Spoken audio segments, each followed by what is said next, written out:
Hello and welcome to today's BetHelper betting preview. The match we're going to be looking at today is Holland versus Japan, and it's scheduled for Saturday the 19th of June at 12:30 PM, so it's the early kickoff there. The venue is Durban, so it's going to be at sea level, so shouldn't be a problem with the ball. Kind of sick of talking about the ball at this stage, but it's got to be mentioned. Having looked then at the Asian markets, the handicap here is Holland minus 1.25, Japan plus 1.25, and Holland have actually drifted in the last couple of days. They went from 1.86 out to 2.08, and so there's a good bit of support for Japan there, going from 2.04 down to 1.87. So it could be local support, or it could be people taking advantage of Japan plus 1.25 goals, as I think it might be a tight match. Having a look at the unders and overs market, the handicap there has changed from 2.5 down to 2.25, and so people are expecting 2 goals, but under 3. And the odds are shortening at 2.25, but of course it's a smaller handicap, so that is to be expected. Maybe tomorrow might force the handicap to go back up to 2.5, which would indicate that people are thinking that it's going to be over 2.5 goals. Looking at the betting exchanges, Holland have actually shortened in the last couple of days. It's gone from 1.5 down to 1.46, so there's a significant support there for them. Looking at Japan, they've actually drifted in the last number of days, so from 9.5 out to 10.5, so people not giving them much of a chance in this one. And all the while the draw has actually stayed stable at 4.5, and the unders and overs is actually shortened. The over 2.5 goal market is at 2.2, and it's down to 2.16 now at the moment, so support for over 2.5 goals, but it's still unders is still the favourite there. Having a look at the percentage of matched bets, there's undoubted support for Holland. They make up 88% of the money matched at the moment at the betting exchanges. Japan are relatively unfancy. They only account for 5% of the match bet market,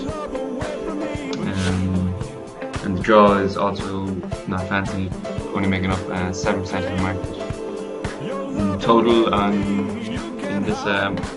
in this game, there's been a total of 972,000 match. So again, in the next 24 hours, this is going to explode. So it's best to make your decisions as late as possible, as close to kickoff as you can.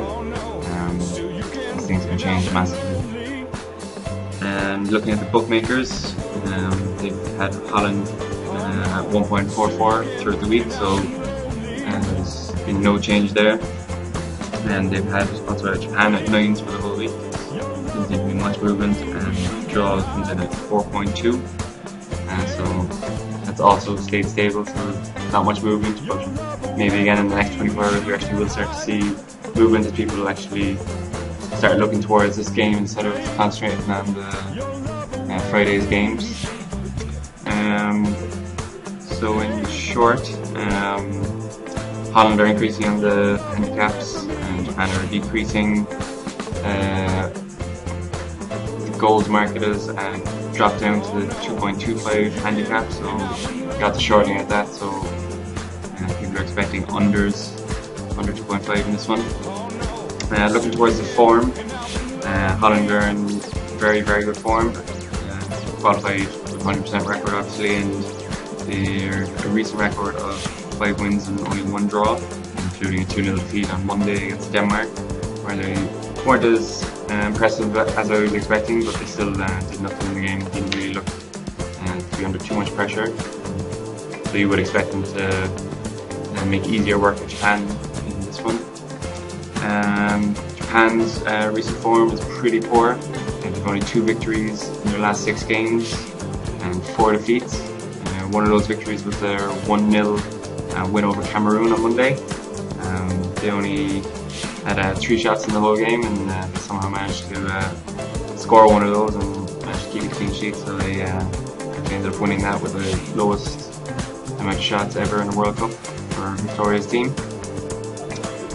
They've had one previous meeting, it was a little over 9 months ago in September, Holland won out easily there, 3-0 winners. Looking at towards streaks, Holland have won all their games versus Asian sides at the World Cup, and so a total of only 3 games there, but they've scored 10 goals in those 3 games, so it is quite significant that they seem to make light work with Asian sides. Holland also have a very tight defence. They conceded the lowest of any team in qualification, and they've only conceded 2 goals in the last 5 games at World Cups. So again, they're in very, very good form at the back. As I mentioned earlier, Japan only had 3 shots versus Cameroon, but somehow managed to win. It was their first win outside of Japan at the World Cup. There are victories in the World Cups coming in when they actually hosted the tournament in 2002. Japan have only 1 win in 5 games against European sides at the World Cup, and they failed to score in 3 of those games. 6 out of Japan's last 7 goals come from midfielders, so they kind of lack a bit of finishing and guile up front. So they might struggle to score against a tight Netherlands defence. And Schneider had a very impressive game against Denmark. He completed 94% of his passes, so he'd be looking to create and even shoot himself in this match. Looking at the rankings, Netherlands are ranked 4th by FIFA, and they're ranked 3rd in the ELO rankings, so very good side and in very good form. And Japan are ranked 45th by FIFA, and they're 43rd in the ELO rankings, so average side and average form, so not expecting much there. The referee for this one is Hector Baldassi. He's from Argentina, and he actually reffed the Serbia versus Ghana game earlier on in the World Cup.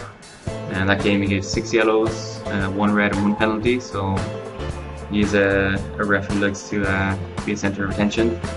He's reffed 98 games, given 450 yellows. It's an average of 4.59 yellows per game, which is not particularly high. He's given 39 reds, giving an average of 0.4 reds per game, so that's a bit higher than usual.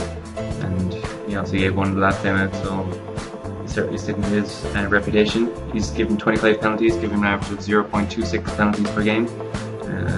It's not above average by any stretch of the imagination, but it is a bit higher than normal. And there's no injury worries for either manager in this one.